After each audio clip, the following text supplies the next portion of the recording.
it's criminal that we're not saying Nick Sirianni lost the Super Bowl. It's fun to rag Gannon for this whole time, but I still believe in him. I think he's going to do great things. He lost the Super Bowl.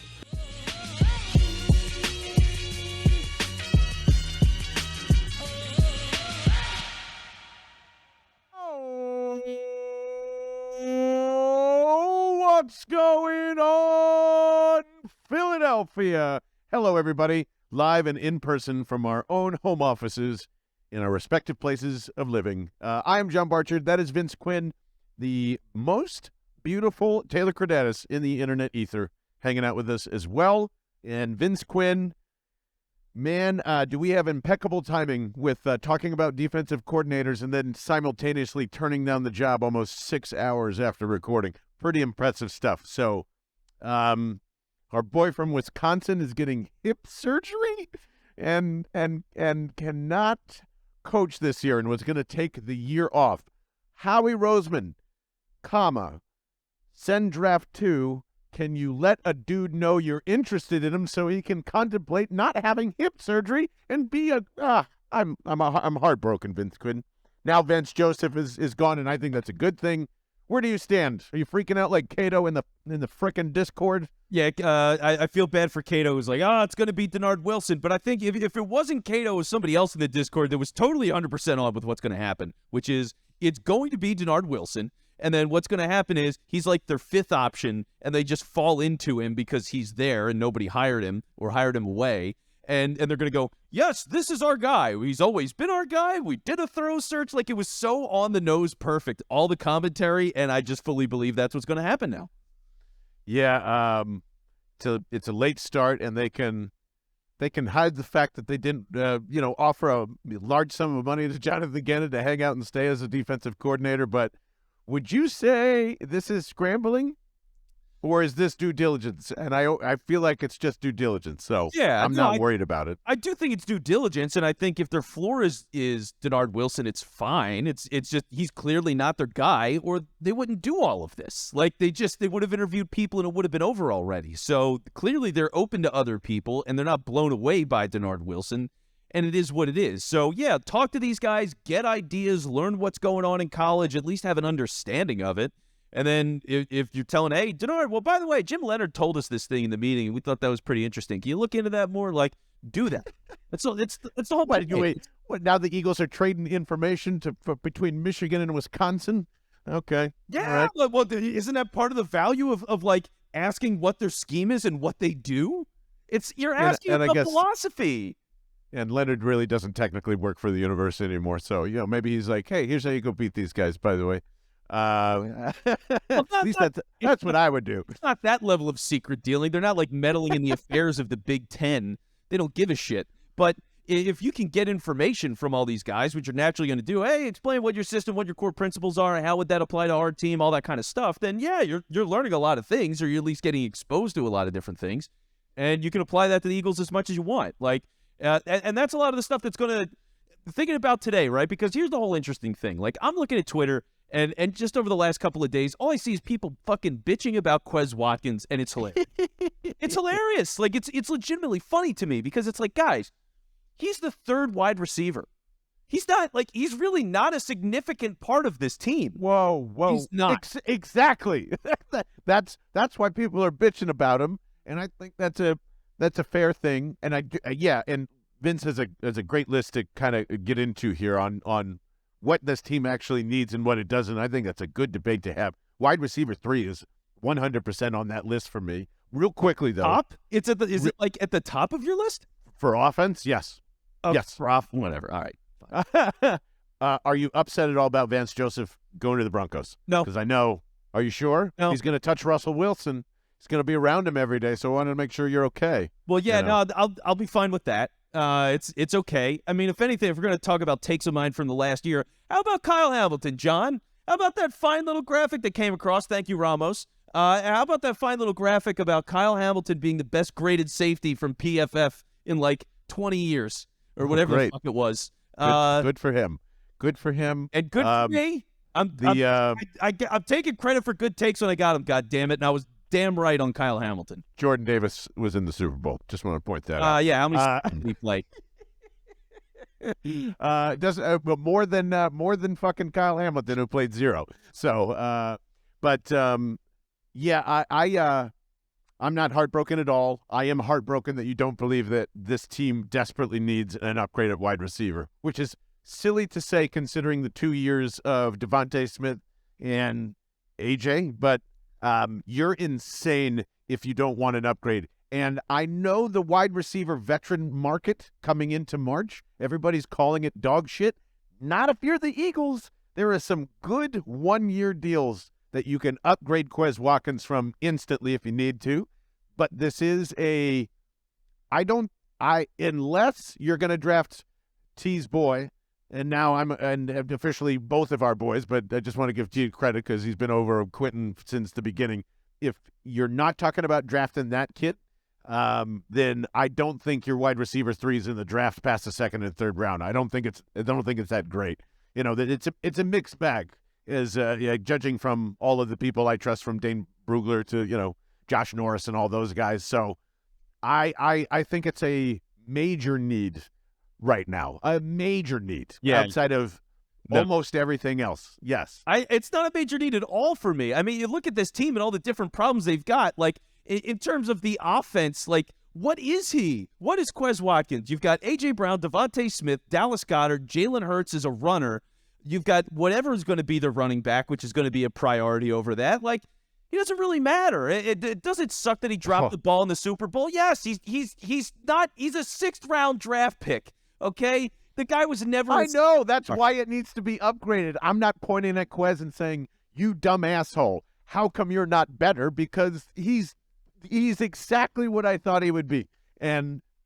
sometimes he's going to catch the home run, and sometimes he's not. So he needs to be wide receiver 4 right away, and that is a huge hole because I think that makes Dallas Goedert more valuable or your slot guy more valuable. And I'm just going to keep saying it. Like, even if you had Nelson Aguilar in the Super Bowl, they win. They win. Oh my God! I mean, you can say that for so many different things. I don't know. What are the odds Aguilar drops the ball? Who knows? I know he played good in the Super Bowl 5 years ago, but what the hell is he now? I don't know. And so there's at least a slightly better chance of Nelson Aguilar catching that football. Okay, yeah, it'd be nice if they were on a hockey rink too. But like, what are we gonna do about it? So I don't know. I mean, here's the problem for me. Yeah, wide receiver 3 is not that valuable anyway. He is a 4, and like for this team, it's not. And if you're going to think about where this team really has problems, like what are the actual... For high-low, it's very important for wide receiver 3 to pan out. Like between Goddard and your slot guy, it's hugely important. We'll get into that another day. Generally speaking across the league, yes, a wide receiver 3 is important. Is it dire for this team? Not really. And like when you're thinking about all the problems they've got, that's the thing for me. Like their whole defensive line is gone. I think that is number one, far and away. It's gone. It's totally different. And I don't care who the defensive coordinator is. If it's Sean Desai that they end up bringing in, or Minter, the Michigan guy, or it is Denard Wilson, I don't give a shit. Their defensive line, their philosophy is we're going to rotate all of these guys. We need depth. And so they don't have it right now. And like I've been in, and it's still a transition. It's February. I know. For Christ's sake. That's the whole point. That's the whole point. You're figuring out for the offseason what actually matters and what do they need to do. So right now, they have nobody under contract on the defensive line. Your starting lineup right now is Hassan Reddick, Josh Sweat, Milton Williams, and Jordan Davis, which is 4 out of 5 guys. Like, you don't even have a full starting... That's good. I'm not saying it's bad, but when you play 9 guys on the defensive line, and you've only got 4, and you don't even have a full starting 5 because you're in a 3-4 now, which Taboo pointed out to me, when you don't have all of that, then you need to sign a lot of people. Like, organizationally, philosophically, it matters so much to have a deep defensive line for this team, and they don't have it. So, yes, that is... I mean, not on paper, yes. You don't believe that... it's a... I don't know how I'm more relaxed about defensive tackle because of free agency, the assets that the Eagles have, and the draft. That's like there's so how do you not? That's the whole point. I'm saying what there's so many opportunities to get defensive tackles, including I know we are gonna debate this for the next month and a half, which is gonna drive me fucking nuts, but even if you lose Hargrave in this, which I think is a very big possibility because they are definitely trending towards switching philosophies again and finally pulling the trigger on the 3-4. So you're going to have some different looking players, when that happens. And I mean, Jordan Davis is a full-on nose tackle now. He's not a defensive tackle next year. You agree with that? Yes, so we do. I don't know how that rotation works. You're going to need more linebackers and D tackles, I think, in this rotation. Not saying you still need really fucking good ones, but I'm pretty sure. Oh no, you're rotating the same. Don't listen to me. It's the same fucking two. But yeah, see, listen to me. It's the number one thing they need to figure out this offseason. I don't care if they're two gapping. What I'm trying to say is they're two gapping. They're two gapping, man. They are not going to attack. They are two gapping. They're going to let their linebackers blitz. I can feel it. That's what I'm trying to say. Sorry. Well, if that's what they're going to do, that's fine. But you still need to get like 4 or 5 defensive linemen to do that. So like that's a lot to figure out. Big fucking fat ones that can just hold dudes up. Right. So okay, so get them. That's what I'm saying. That is my shop. I'm walking into a supermarket and I'm going, what is my shopping list? That's what I'm talking about here. So many groceries to fill that shopping list in defensive tackle. Don't be worried. So you just don't think it doesn't matter. You don't really. They got to figure it out. All right, but they still need to sign all those guys. That's number 1 for me. Number 2 for me, running down the list here, they don't have anybody in the secondary that's signed right now outside of Darius Slay and Avonte Maddox. So I don't care if that's Chauncey Gardner-Johnson. That's going to check a lot of this off the list immediately. I would assume it's going to be him. They're going to give him a big deal, top of the market. He's certainly talking a lot of shit still. It's like every time I go to Twitter, Chauncey's got a new tweet of like, yeah, man, I switched positions. Fucking pay me. And he's earned it. So I'm not griping him at all. But yeah, like you got to figure that out. You don't have a CB2. You don't have another safety right now. Epps is a free agent. He's unrestricted, by the way. So it's not like he's a restricted free agent. So you got to figure out the secondary, just how they've been built over the years. Defensive line, secondary, you got to go figure those things out. Those are 1 and 2 for me. How do you feel about the secondary then? I feel okay about it, and I feel okay for it being worse than it was last year because you're going to probably downgrade in CB2. I would actually – I know it's we talked on the last episode that, Witherspoon from Illinois makes a lot of sense because he checks all the boxes, and it's exactly what the Eagles are looking for here. But this is – I don't think you can't do both things in the first round. So – it's to me, this really comes down to the board. There is no way I'm taking the best defensive tackle still, or the 3rd or 4th one probably in this draft before I'm drafting a corner, and I'm still going to go to the veteran market here and find something. So, yes, the secondary is going to be worse, and that's okay. That's my take. Yeah, no, I think it's okay too. I mean, yeah, it's just hard to match. It's just hard to match that on the most basic level. So yeah. It's going to be hard, but that's one of the nice things too. Is like looking ahead at the draft. So as far as I've seen it so far, and obviously we're going to spend a lot more time on like going through the draft in the offseason, and shout out to everybody already that's been active in the Discord. We do have a draft channel in there, by the way. So if you go into the Discord, a lot of good takes in there. Yeah, we've got an NFL draft chat channel. It's the one that's got the eye emoji on it. So NFL draft chat channel, and you can drop some people. We're going to start going through. Me and John have already been talking about it. We're going to be going through different players. We want to go through guys that are nominated there, give our thoughts on it. We'll do that pretty regularly. So feel free to give us names there as we figure this out. But like everything I've heard so far is that corner and safety is great in this draft. So it's probably a draft thing primarily, and they sign a veteran corner. I think that's how it works out. It just kind of tracks with how they do business. Like they'll get a young corner, they'll get some filler veteran safety, and they'll pay Chauncey. You know what I mean? Like that's where I think it's going to go. But again, you're missing 3 out of your 4 starting guys. And it's just a lot. So that's I just don't think you're going to be able to replace Bradbury and Slay in one offseason. I mean, if you can, fantastic. You're smarter than me. But I don't see that happening, and you're going to have to build it probably over 2 years to get it to where like, okay, the CJGJ is now at his ultimate peak. You have these guys showing up, so they're going to have to be the stronger guys towards the end of his career. And I don't know how it's a priority. Like it is. Is it ridiculous? I just need this offense to be way better. And I know that sounds absurd considering the year that they had. but they cannot stop scoring at this rate. They can't. Like, their offense is their defense now. You're gonna pay Jalen Hurts. That it needs to be better. It needs to be way better. And the funny thing is, there's not many like personnel things you can do to make it better. So, Well, yeah, I don't know how you achieve that, but yeah, and I don't prioritize a lot of it. Like, running back is not on this list because really, who gives a shit? Sorry, that's on my list. No, it's not. It's not on mine at all. Why is it on your list? That's number two under corner, because do not bring Miles Sanders back at all. Like, and I'm not talking top end talent.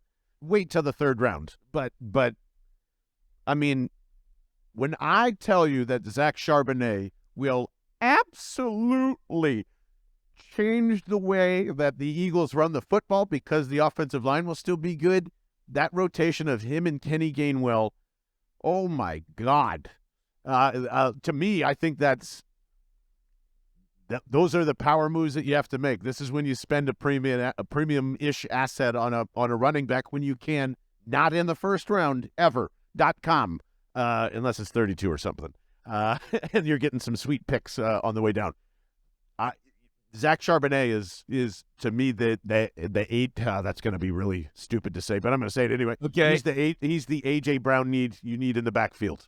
I think he could be that impactful in his first year as a rookie. Yes. Yeah, I don't. I mean, do I want to start running back on a rookie deal? Yeah, like I'm good with that.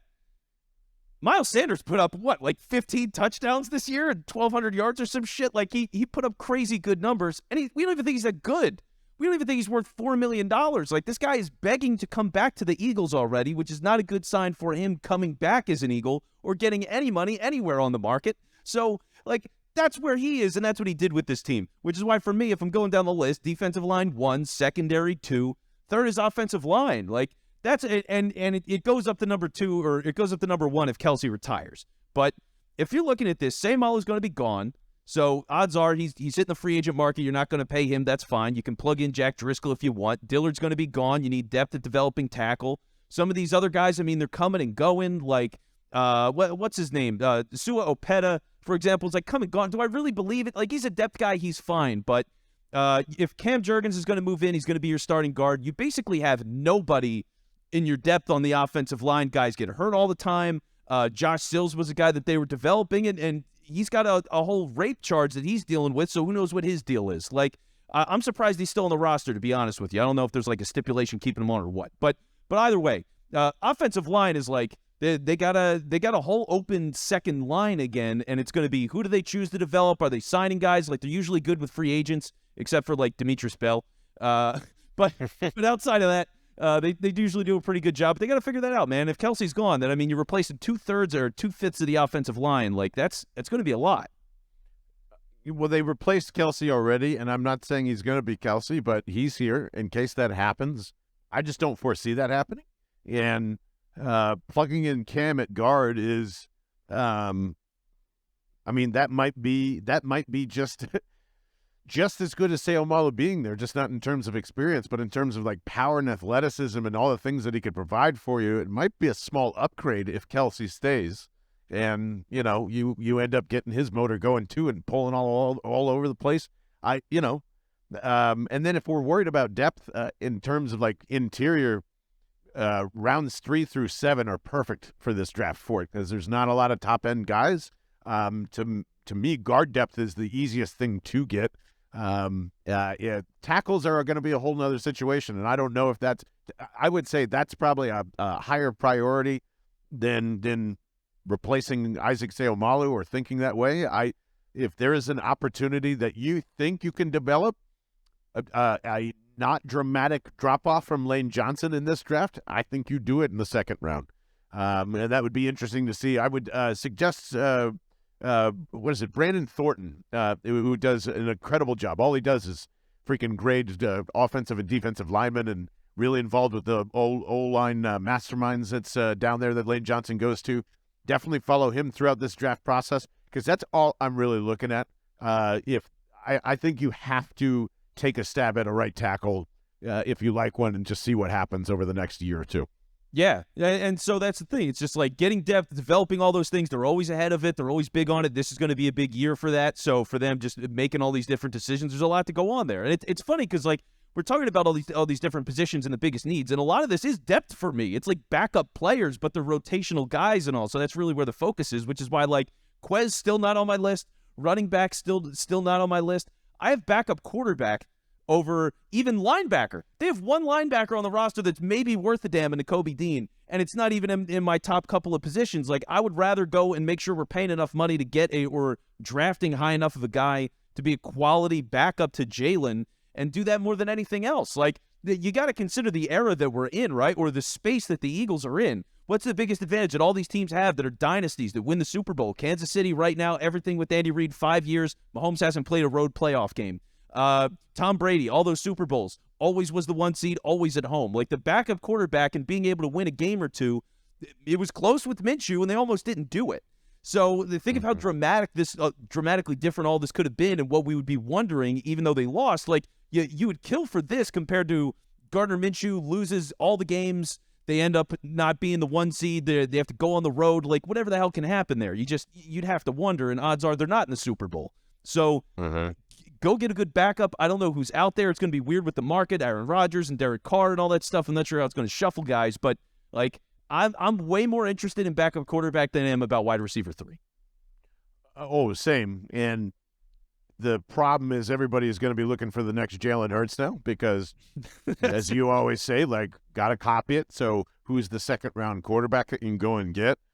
And it's pretty crazy because Hendon Hooker's name has been going around like nuts around this area, like the late second round, early third round.